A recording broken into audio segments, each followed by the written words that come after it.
어, 추수감사주일이고요. 더 정확하게 말하면 초막절이 되겠습니다. 살아계신 하나님의 말씀인 성경에서 맨 처음 하신 말씀, 태초에 하나님이 천지를 창조하시니라. 이 말씀은 세상을 향해 하나님 자신을 선포하는 것이고, 하나님 자신이 누구인지를 정확히 알려주신 말씀입니다. 유일하시고 전능하신 창조주 하나님, 그 하나님의 피조물인 인간, 오직 전능하신 하나님이 시간과 공간을 만드시고 또 첫째 날부터 여섯째 날까지 질서 있고 충만하게 만드시고 채우셨습니다. 첫째 날 빛을 만드셨고, 둘째 날에는 궁창을 만들어 하늘이라 부르셨고, 셋째 날에는 땅이 드러나게 하여 각종 나무와 채소들이 자라게 하셨습니다. 넷째 날에는 해, 달, 별들을, 다섯째 날에는 하늘과 바다와 생물이 생겨나게 하셨고, 마지막 여섯째 날에는 땅 위의 생물과 사람을 지으셨습니다. 배경을 차근차근 만드시고 운행 질서를 세우신 후에 그 질서 안에 생물들을 종류대로 집어 넣으셨던 것입니다. 태초의 세상은 최고의 전문가이신 창조주 하나님이 보시기에 흠없고 아름다운 완벽한 작품이었습니다. 그리고 마지막으로 사람을 창조하신 후에 지으신 그 모든 것을 보시기에 심히 좋았더라 라고 하셨습니다. 창조의 대장정을 마치신 하나님은 일곱째 날에 안식을 선포하시고 그 날을 복되게 하시고 거룩하게 하셨습니다. 앞서 6일 동안에 이루어진 모든 일이 하나님으로부터 비롯되었음을 믿음으로 선포하고 창조주 하나님과 교제하는, 즉 예배를 드릴 수 있는 그 일곱째 날, 하나님은 또 열심을 내어 인류 최초의 사람인 아담을 위해 에덴 동산을 만드셨습니다. 그리고 말씀하셨습니다. 아담아, 이 에덴 동산 너를 위한 나의 선물이다. 너는 이것을 잘 가꾸고 지켜야 한다. 동산 안에 있는 모든 나무의 열매는 네가 먹고 싶거든 언제든 마음껏 먹어도 좋다. 대신 약속 하나만 하자. 선악을 알게 하는 나무의 열매는 먹지 말거라. 그 선악과를 에덴 동산에 두는 이유는 이렇다. 아담, 너는 그 선악과를 너의 자유의지로 먹을 수도 있다. 하지만 너를 창조하신 여호와 하나님의 말씀에 오히려 기쁘고도 자발적으로 순종함으로 진실한 사랑의 교제를 하기 위해서다. 하나님께서 어느 날 보시니 아담이 혼자 지내는 것이 보기 안쓰러웠습니다. 그리하여 아담을 잠들게 하여 그의 갈빗대를 취하여 돕는 배필 여자를 만들어서 아담과 짝지어 주었습니다.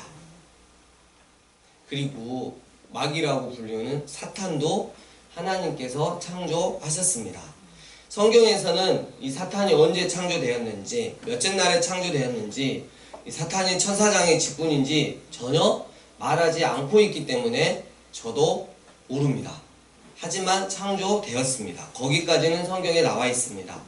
창조되던 날에 각종 악기가 준비되어 있을 정도로 하나님께 존귀한 존재가 바로 이 마귀 사탄이었습니다. 그래서 각종 보석으로 예쁘게 치장하였습니다. 사탄은 하나님이 계시는 더 헤븐, 그 하늘나라에서도 살았고 또한 하나님의 동산 에덴에서도 있었습니다.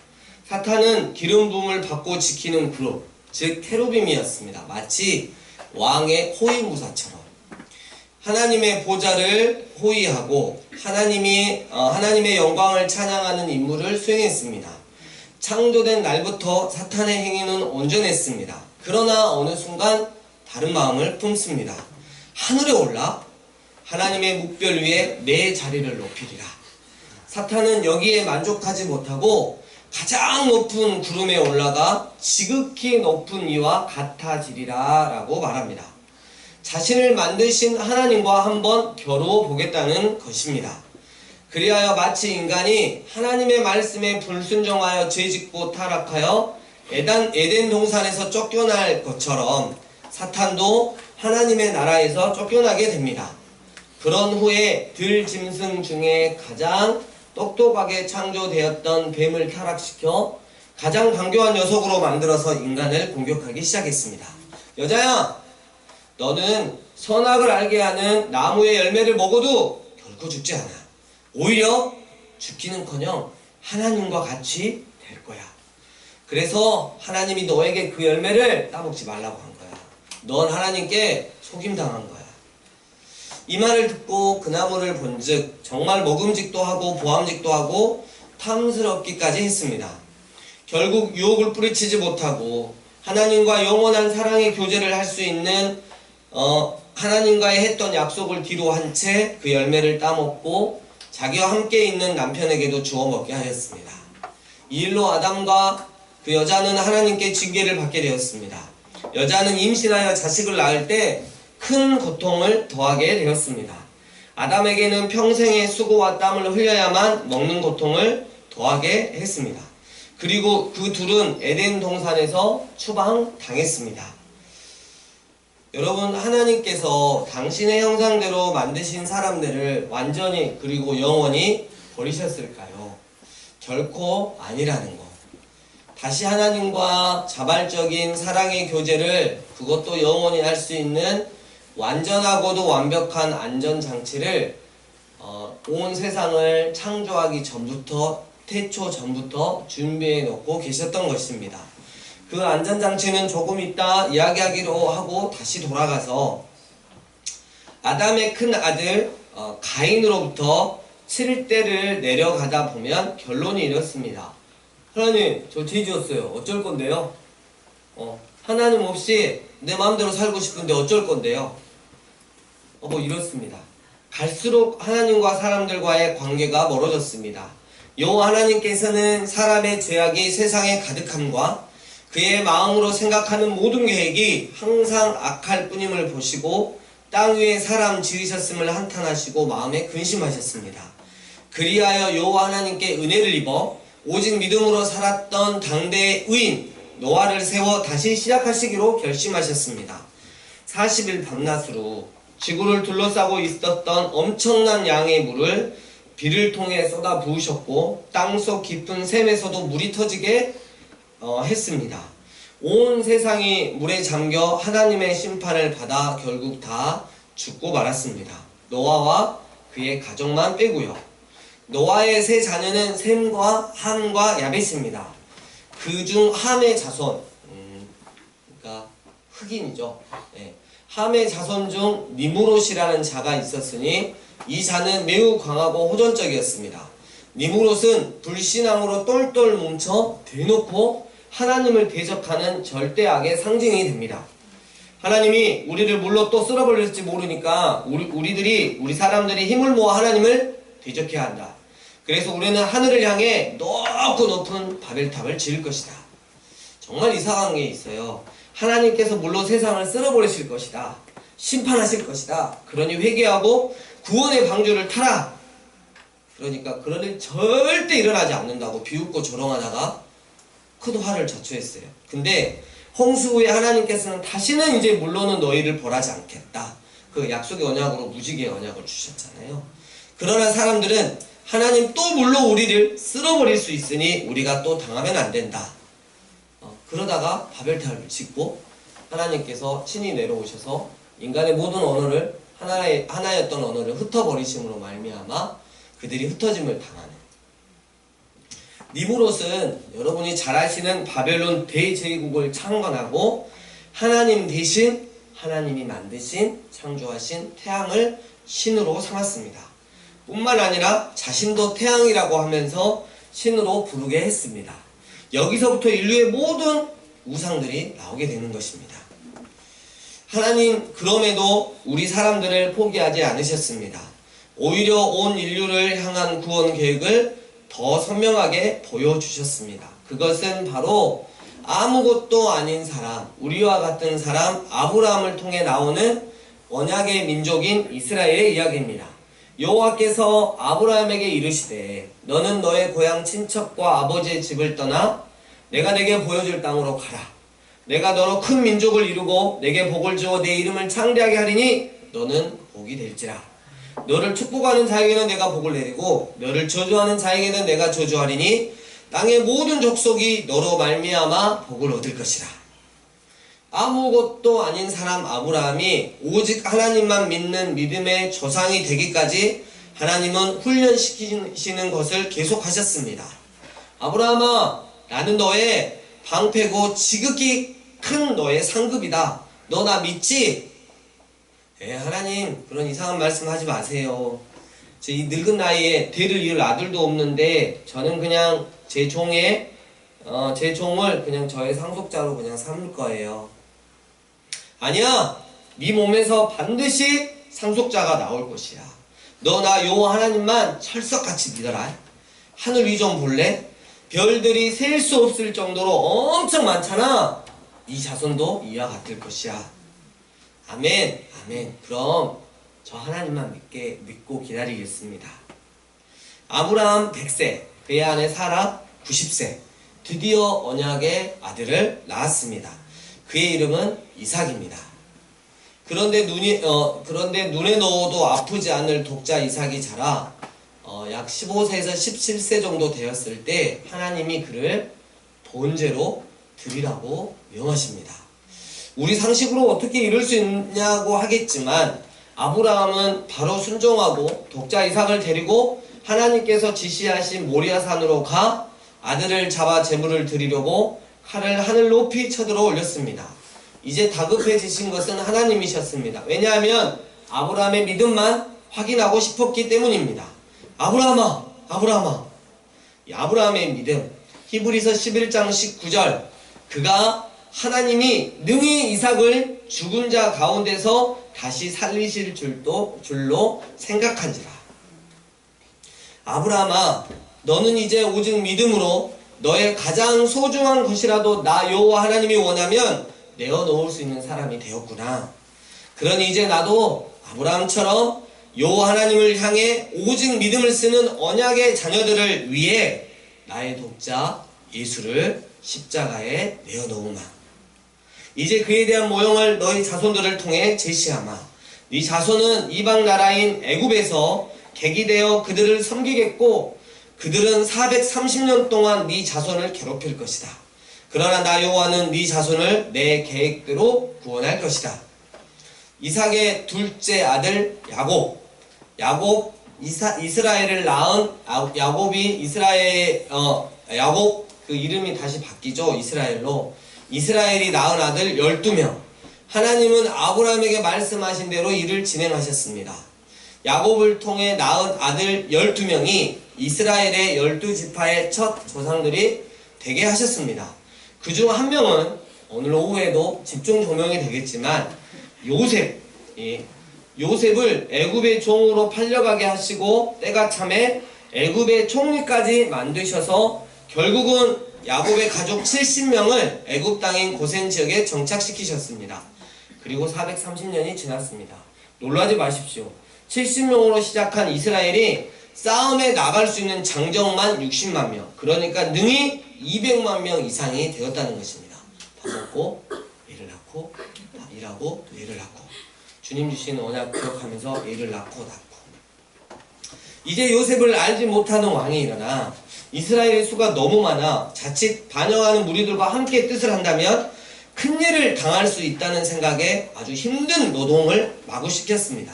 그리고 너무 그래도 계속 번성하니까 아이들이 이렇게 낳으면 죽이라고 명했어요.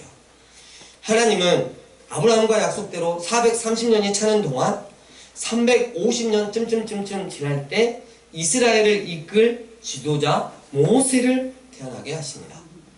하나님의 은혜로 40년 동안 애굽의 왕자로 생활하면서 모든 학문과 모의를 배웠습니다. 그러나 자신의 동족인 이스라엘을 괴롭히는 애굽 사람을 죽인 것이 탈로나 저 멀리 지금은 사우디에 있는 미디안 땅으로 그 사막으로 피신하여 거기서 40년 동안 목자 생활을 합니다. 이것은 더 큰 하나님의 은혜였고 배려였습니다. 그의 나이 80세. 어느 날 하나님의 산 호렙에 이르러 떨기나무 가운데에서부터 나오는 불꽃 안에서 하나님을 만나 이스라엘을 애굽에서 탈출시켜 하나님의 산인 시내 산으로 데리고 와서 하나님과 언약을 맺고 약속의 땅인 가나안으로 인도하는 사명을 받습니다.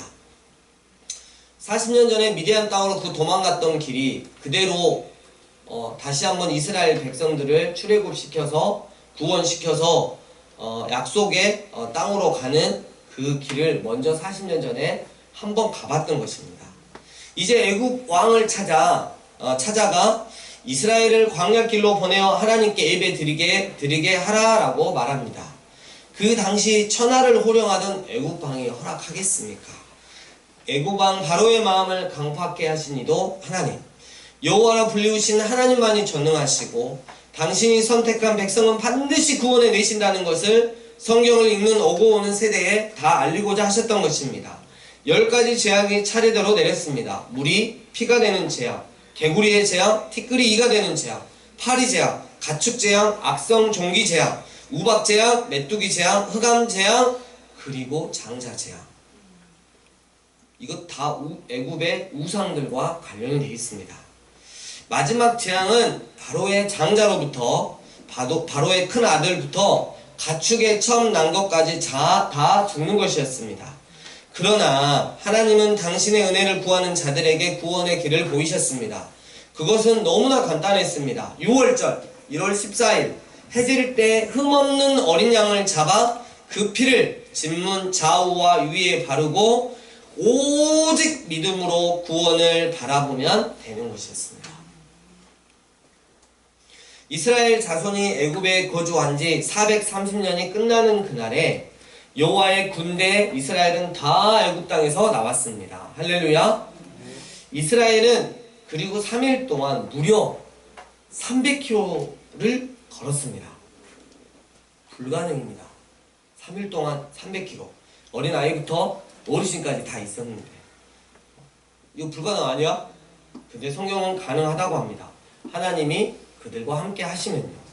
출애굽기 13장 21절 여호와께서 그들 앞에 가시며 낮에는 구름 기둥으로 그들의 길을 인도하시고 밤에는 불기둥을 그들에게 비추사 낮이나 밤이나 진행하게 하시지.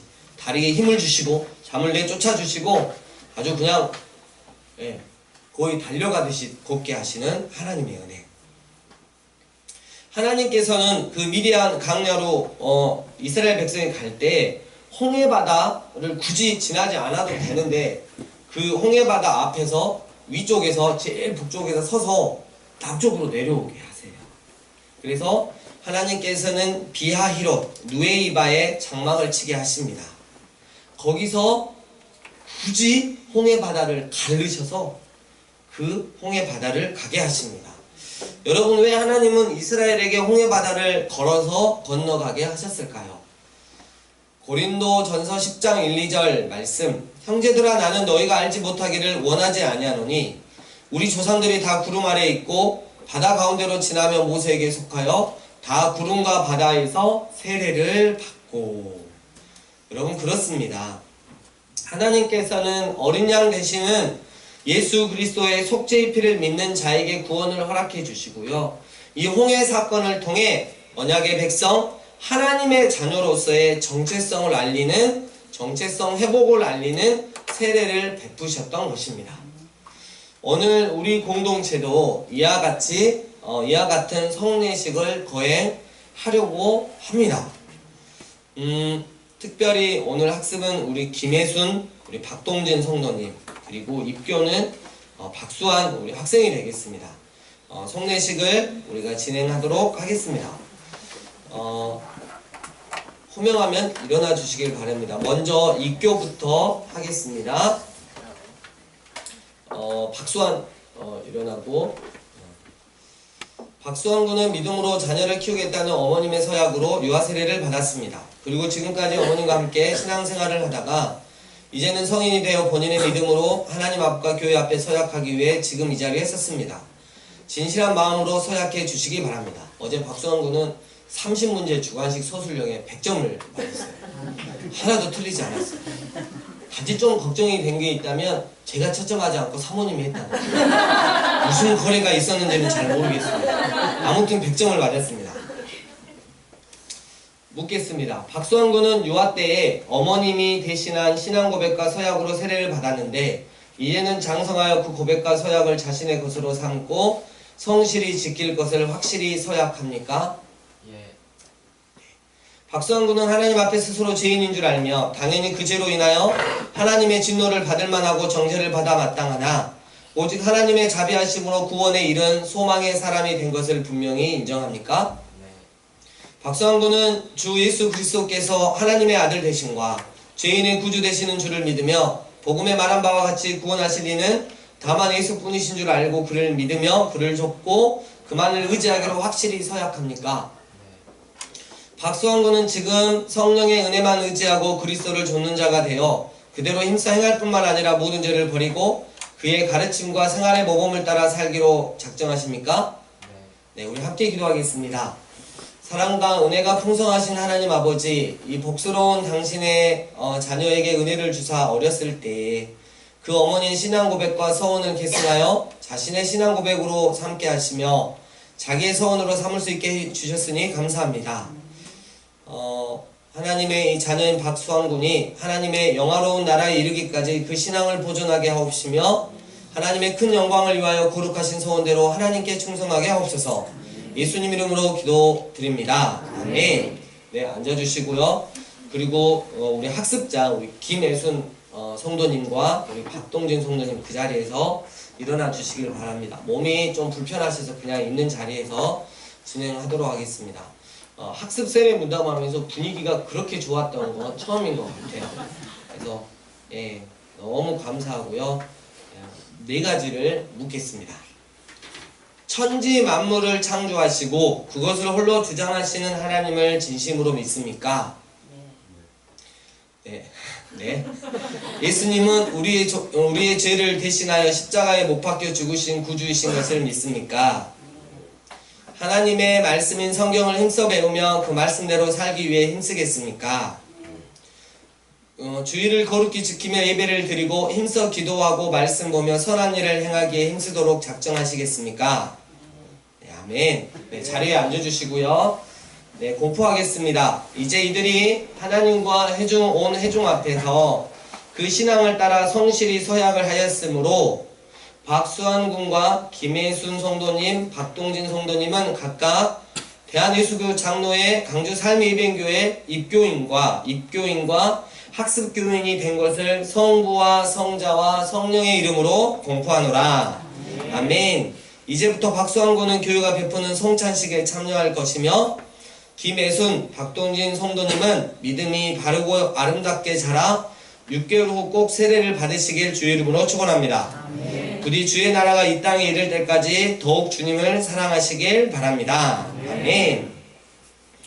다음으로 여러분 원래 다른 교회 가면 뭐 말씀 전하기 전에 이렇게 학습 세례하고 또 끝나고 막 성찬하는데 우린 말씀 안에 다 들어가 있어요. 그래서 이제 말씀 다 끝났는데 다시 시작하는 거 아니야? 이런 이상한 생각하지 마시고 다 들어가 있으니까. 예.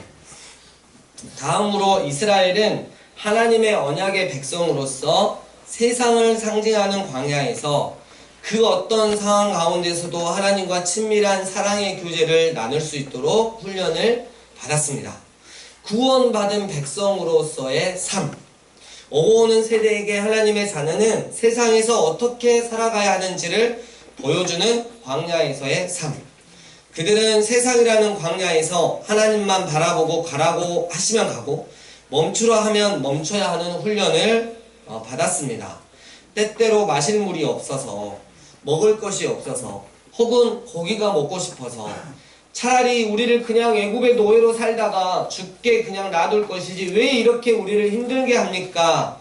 하고 불평하고 원망하다가 하나님께 혼도 많이 나고 징계도 많이 받았습니다. 그러면 회개하고 돌아오는 하나님의 백성들. 하지만 이스라엘 백성들 중에는 하나님의 구원의 능력을 광야에서의 막 반석에서 물이 터져나오고 홍해 바다가 갈라지는 그 구원의 능력을 경험해 보고 알았지만 그것을 내 마음 중심으로 받아들이고 믿지 않은 관계로 계속해서 고의적으로 하나님께서 가증스럽게 여기시는 죄를 짓다가 광야에서 멸망당하고 죽은 자도 있었다는 것입니다. 이 모델은 지금 우리에게 적용됩니다. 애국 땅 같은 세상에서 사탄의 노예가 되어 내 자신만 충만히 사랑한 죄로 죽을 수밖에 없었던 나를 하나님의 독자 6월절 어린 양 되신 예수님께서 우리 죄를 대신하여 십자가에서 피 흘려 죽으시고 값으로 환산할 수 없는 구원의 은혜를 우리에게 거저 주시사 예수 생명으로 다시 살아나게 하셨는데 지금 내가 살아가고 있는 모습은 어떠한지요? 광야 같은 이 세상에 살면서 나는 과연 누구를 믿고 누구를 의지하며 누구와 동행하며 살아가고 있습니까?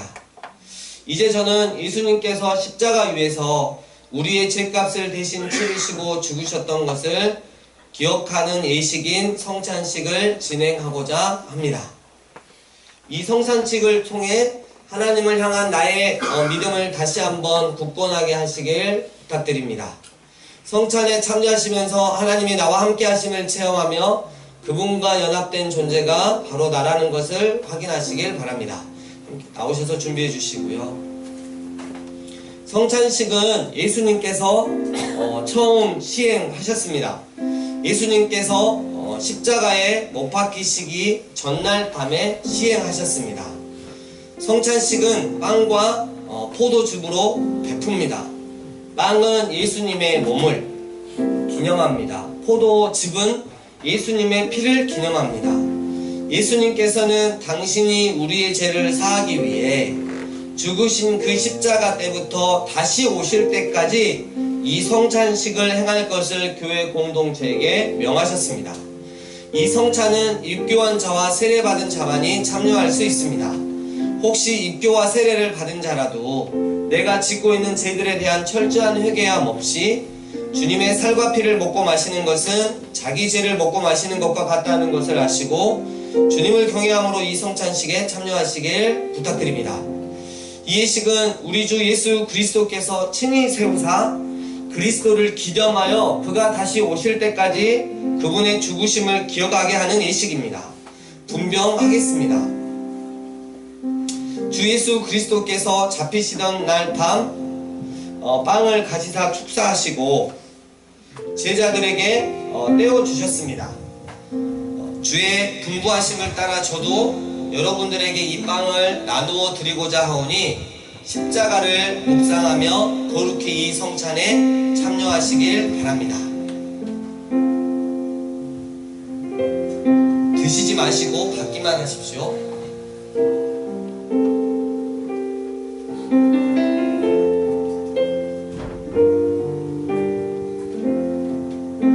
입교와 세례 받으신 분들 받으시길 바랍니다.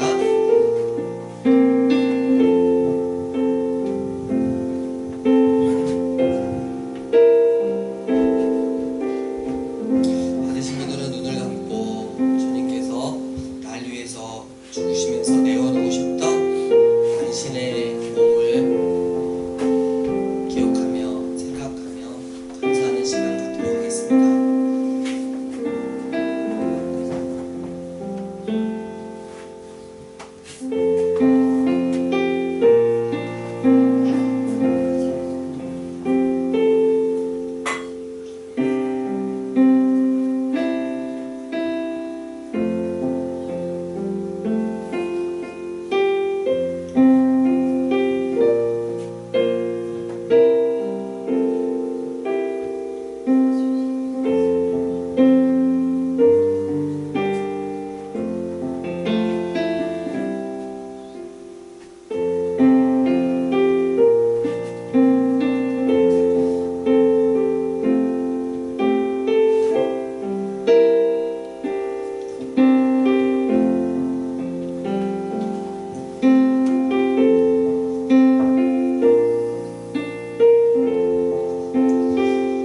기도하겠습니다. 이것은 너희를 위하는 내 몸이니 이것을 행하여 나를 기념하라 하신 주님, 이제 우리가 주님의 뜻을 받들어 이 거룩한 성찬에 참여하고자 하오니 우리에게 긍휼을 베푸시사 빵을 나눌 때에 주님의 몸을 대함같이 신령한 은혜가 넘치게 하시고 참여하는 자들에게는 생명의 능력을 확신케 하는 거룩한 빵이 되게 하옵소서. 예수님의 이름으로 기도드립니다. 아멘. 이제 드시기 바랍니다.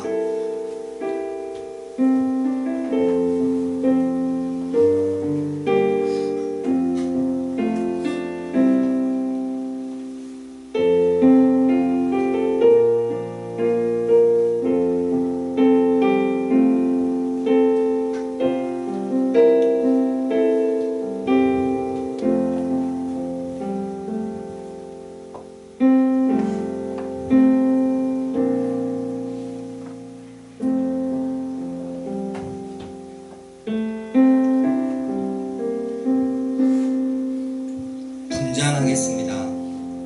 우리 주님께서 식후에 잔을 가지사 축사하신 후에 제자들에게 주시며 이르시되 이 잔은 나의 피로 세운 새 언약이니 이것을 행하여 마실 때마다 나를 기념하라 하셨습니다. 우리가 이 시간 이 잔을 대할 때에 주님의 생명과 더욱 연합하는 복된 시간이 될 수 있기를 바랍니다. 마시지 마시고 받으시기만 하십시오.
기도하겠습니다.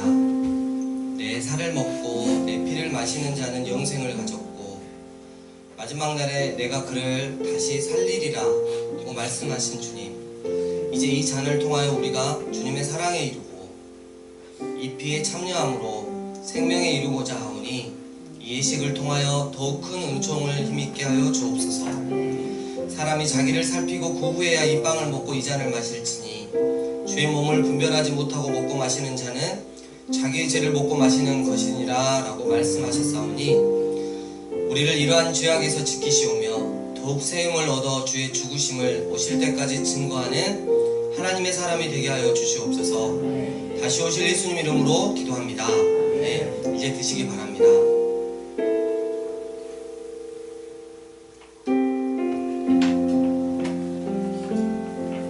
찬송가 315장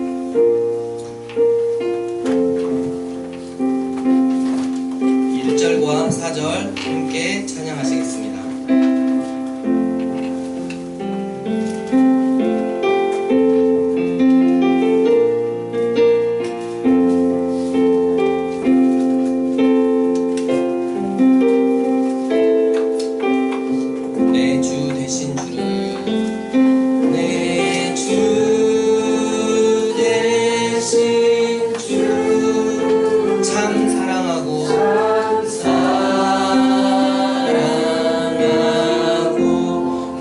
그에게 죄를 다 구합니다. 그에게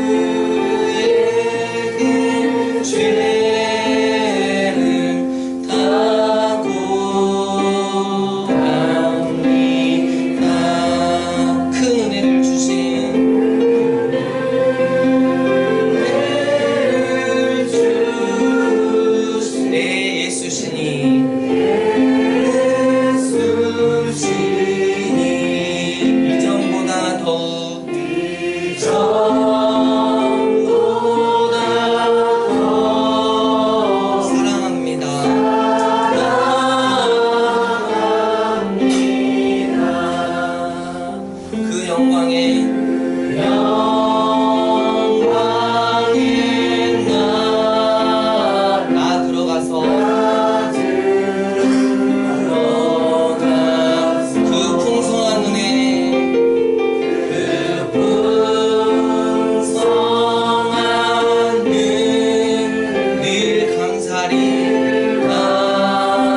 말씀을 정리합니다. 오늘은 추수감사절, 더 정확히 말하자면 초막절입니다. 이스라엘은 초막절이 되면 주택에 사는 사람들은 담장 옆에, 그리고 아파트에 사는 사람들은 베란다에 천막을 치며 그곳에서 자녀들과 함께 지내며 잡니다. 그래서 이스라엘은 베란다가 이렇게 돼 있습니다. 그래서 반드시 돼 있지 않고 하늘을 볼 수 있게끔 돼 있습니다. 그 아파트가 최고급 아파트입니다. 그 이유는 오늘 본문에 나와 있습니다. 너희는 7일 동안 초막에 거주하되 이스라엘에서 난 자는 다 초막에 거주할지니 이는 내가 이스라엘 자손을 애굽 땅에서 인도하여 내던 때에 초막에 거주하게 한 줄을 너희 대대로 알게 함이니라. 그러니까 이 초막절은 이스라엘이 광야에서 40년 동안 광야 생활을 하는데 정말 부족함 없이 이스라엘을 인도해 주셨던 그 하나님의 은혜를 되돌아보면서 감사하는 게 1번이에요. 그리고 한 해의 모든 곡식과 또 과일들을 주신 하나님께 감사하는 거고요. 우리로서 적용을 하면 나를 지금까지 정말 틀림없이 인도하고 계시고 보호해 주셨던 그 선하신 하나님께 감사하는 특별한 날이 바로 오늘이 되는 것입니다. 사랑하는 강주 삶의예배교회의 성도님들, 2018년 초막절을 지내는 우리는 어떻게 해야 할까요? 먼저 우리의 믿음의 주소인 마음에 우리도 천막을 좀 쳤으면 좋겠어요. 그리고 그 천막 안에 누워서 천막 사이로 보이는 하늘의 별들을 바라보시기를 바랍니다. 그 별들을 바라보시면서 구원에 대한 확신의 믿음이 있다면 가장 먼저 감사 고백해야 하는 것이 있습니다.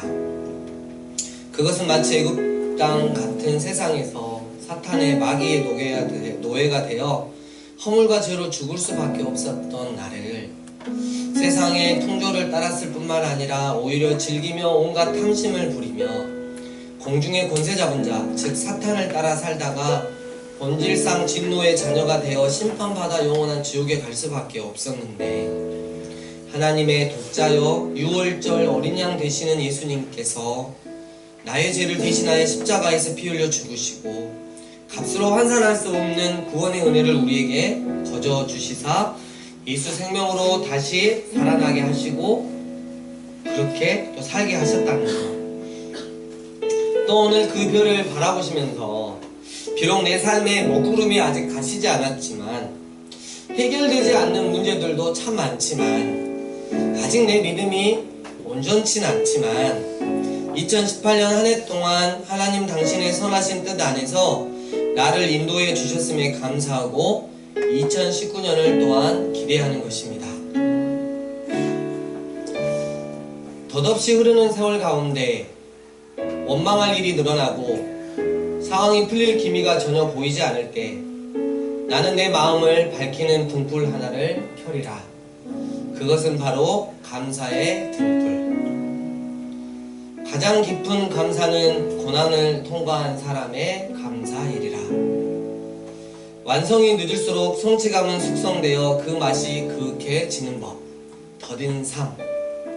미완성을 감사하자. 지금 내가 가지고 있는 모든 것은 정말 내 것이 아니다.